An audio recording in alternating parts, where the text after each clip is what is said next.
meant to me. It's community connection for all the world to see. Sharing pints and laughter beneath the starry sky, with the best damn brews that money can't buy. Hey up, how you doing? Welcome or welcome back and all that good stuff. This could be a 3-beer video. What? So what have we got tonight? So we've got from Richard from Wheatlow Craft Brewery, we've got Sunk IPA, the 2007 Punk IPA recipe, along with his 2010 recipe, and I've got a Punk IPA. What we doing? Right, let's get one of these in the glass. It's Friday night and I am ready for a drink. A Rooney. So obviously we've got to go for the original first, haven't we? The 2007 coming in at 6%. Got glasses everywhere, look. Oh, let's get in. Now I do have quite often a Punk IPA in the old fridge. I do.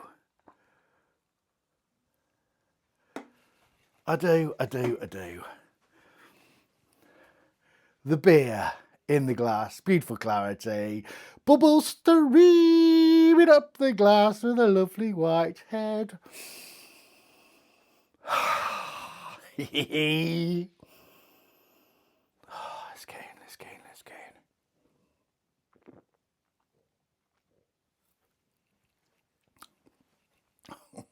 What? Oh. Should we talk about the change quick? Just talk about the change quick. So, in 2007, Punk took the world by storm. Oh my God, it's so good. And I drank it, as a lot of others did. Oh my goodness. So the original Punk had apparently in it Atarnum, I don't know if I'm saying that right, Chinook, Simcoe, Nelson Sauvin, Cascade and Amarillo. It was 100% pale malt.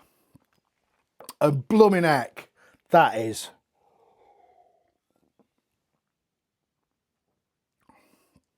It's nice and soft.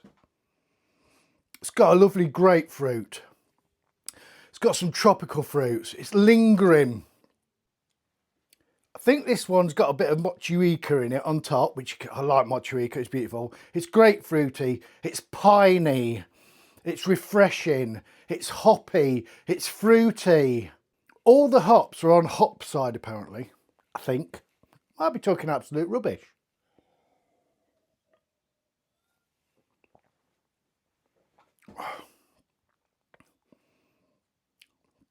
Maybe a bit of white wine and gooseberry. Citrusy. I feel like I've peaked. I think I should have done the new recipe first. Because obviously, most things in life, apart from me maybe, that's not true either, gets better with age. They've changed it and I'm not sure they've changed it. General consensus is they haven't changed it for the better, have they? And I don't know, I think I should have had the newer one first. Oh, it's hoppy, it's lovely. It's grapefruit, it's just delicious. Oh, blooming heck. Let's put this to one side. And let's get the 2010 recipe. It's called this one the pre-modern classic. And this one's the original modern classic, I like it. So I think, instead of using 100% extra pale, they've added to this recipe some caramel. I think the hops are pretty similar. Oh, right. So that one came in at 6%. This one's coming in at 5.5% of the ABV.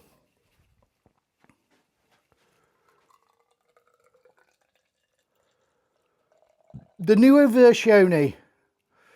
I have so done this the wrong way around, Ricardo. You are a complete muppet. Beautiful colour still, with a big fluffy white head. Right, I'm going to keep I'm not getting these mixed up this time. This is the trouble when you get too many beers on the go. I pick them up with one hand, put them down with another, pick them up with another, and I don't know where I am, do I? I can tell this one's half done anyway. Very similar colour, if not exactly identical, very similar carbonation going up the glass. Yeah, blooming heck.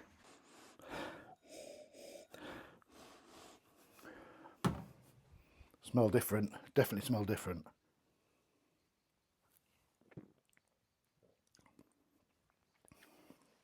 That one straight away has got a bit more bitterness on it. It's actually quite fruity, but there's much more grapefruit. Much more grapefruit, maybe a bit of flowery, and it's probably a bit white winey maybe. It's definitely more grapefruity.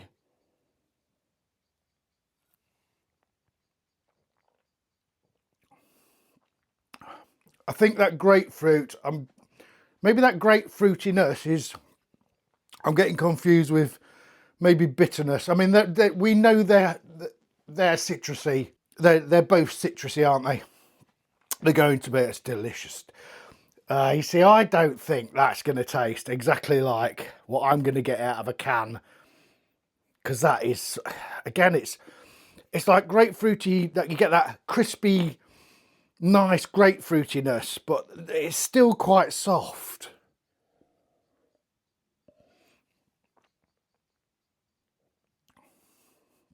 Oh, yeah, a bit orangey.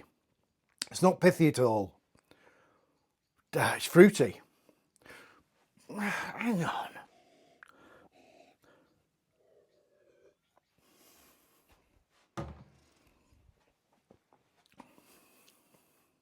That's quite grapefruity.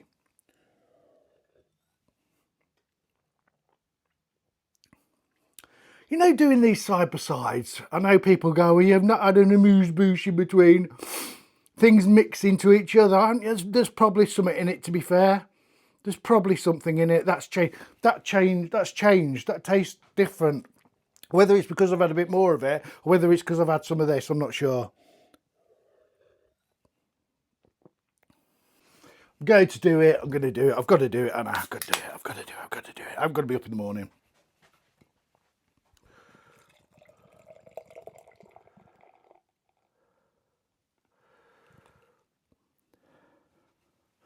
So this one comes in now at, 5.4%. That comes in at 5.5%, the 2010 recipe. And the 27 recipe comes in at 6%. We're dropping, aren't we? We are dropping.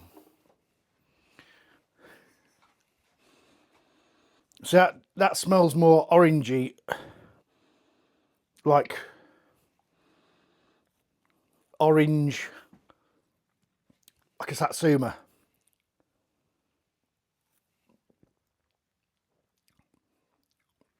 Really grapefruity. Still quite grapefruity. Smells orange, tastes of grapefruit.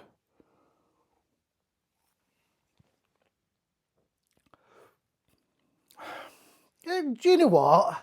I think it's because it's the start of the night. That's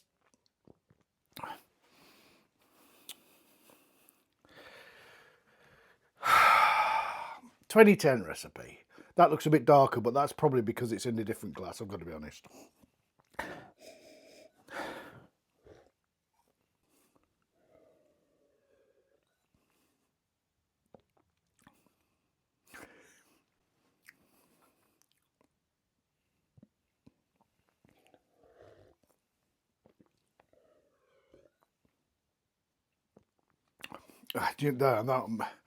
The smell's different.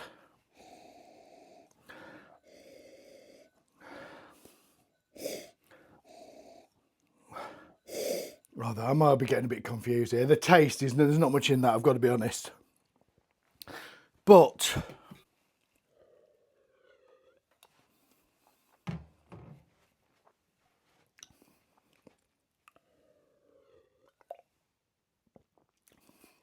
yeah, I don't know whether it's that caramel there, making it a little bit sweeter. Oh, you see, these are superior to that mass-produced. Although I'm not hating that, I've got to be honest. Oh, this could be controversial, mightn't it?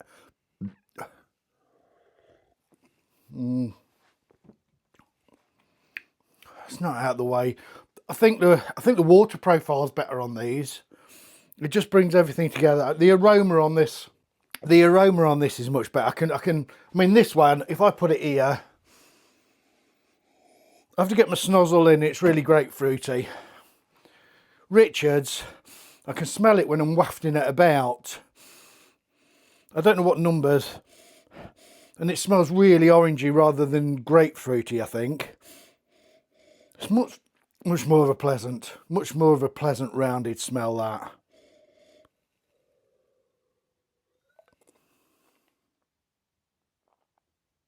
I can definitely taste the caramel, the sweet caramel, the sweet caramelliness. I can definitely smell and taste in this one. The originally. Try and go back to this. I'm nearly done. I think it just gets a bit confusing. I don't know whether I had to do it this way. I just had to do it this way. I couldn't do one night, one the other. It just wouldn't work properly. And I know taste can get mixed up and mashed and senses change, but it is what it is. I had to do it that way. I think when you first do it, the first bat, I think, is probably the most reliable one. That's what I reckon.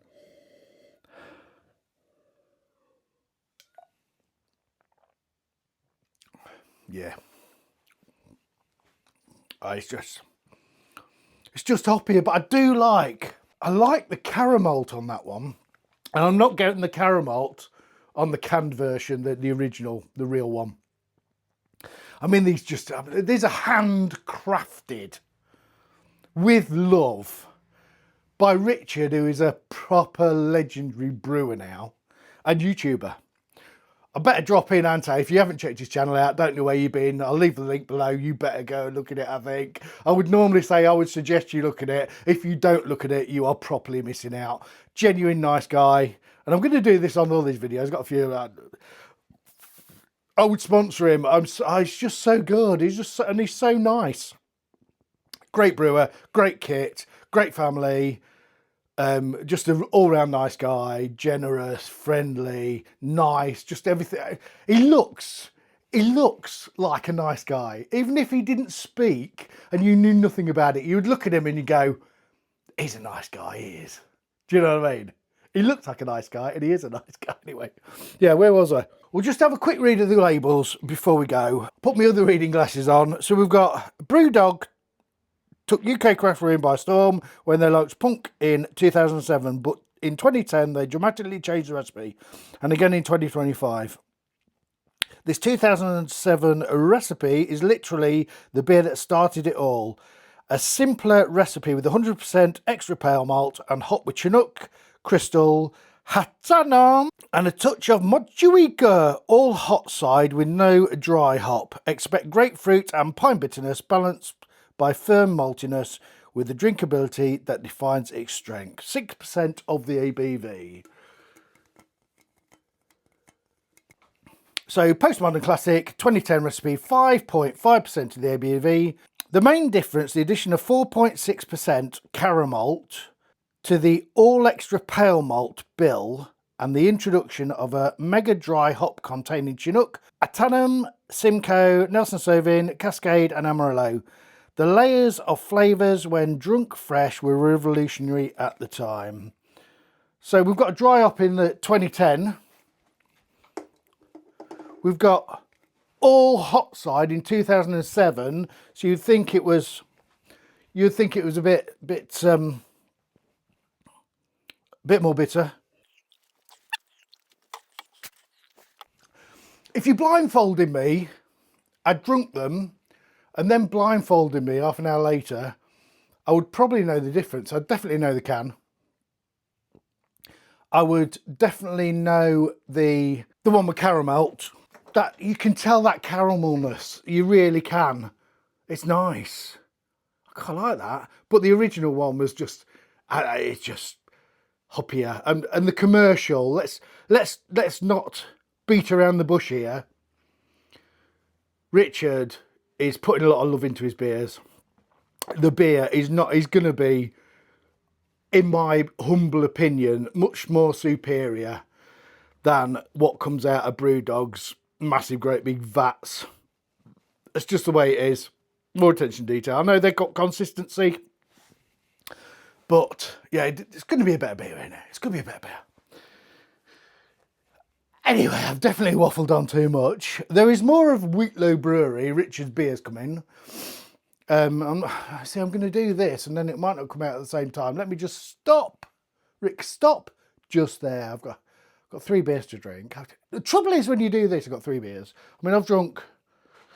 That's getting down, isn't it? That's getting down. Then we're getting a bit down there, aren't we? What a start to a Friday night. What a start to a Friday night. I'm going to let you all go. Thanks for watching again. Thank you, Richard, for the beers. Stunning. Which did I like best? Have I said that? Have I said which I like best? Oh, you see, I like them all differently. I've got to be honest. Even that commercial one, controversy. I know, sorry. And it's not the best beer in the world, but it's a nice little, to have a stubby in the fridge in it if you fancy a quick one at the end of the night when you had a few and you don't want to compromise your taste buds. But at the start of the night, yeah, it's not out of the way. I've got to be honest. Not what it was. I like the caramel taste. I've got to be honest. But I like the hoppiness. Do you know, I like them all. I'm not going to pick. I should say, shouldn't I? Really, the 2000 recipe. That's what I love. That's what I love best. Don't mess with anything. Don't progress. Yeah, do you know what? I like them both. I like all 3. I really do. I can smell the caramel malt. I really can. Grapefruit. Bit sweeter caramel. It's definitely sweeter caramel. There's caramel on the nose.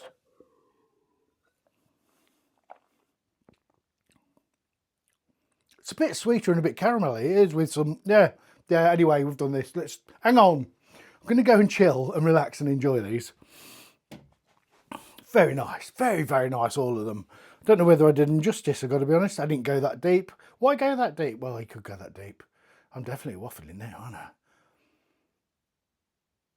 Beautiful beers. Tropical. Pine. Grapefruit.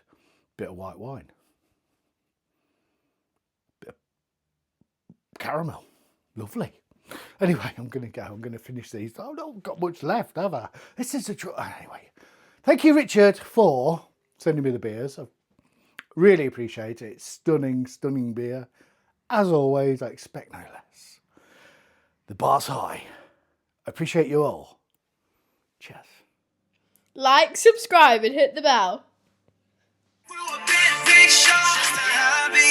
But it's more than that to me. It's community connection for all the world to see. Sharing pints and laughter beneath the starry sky, with the best damn brews that money can't buy.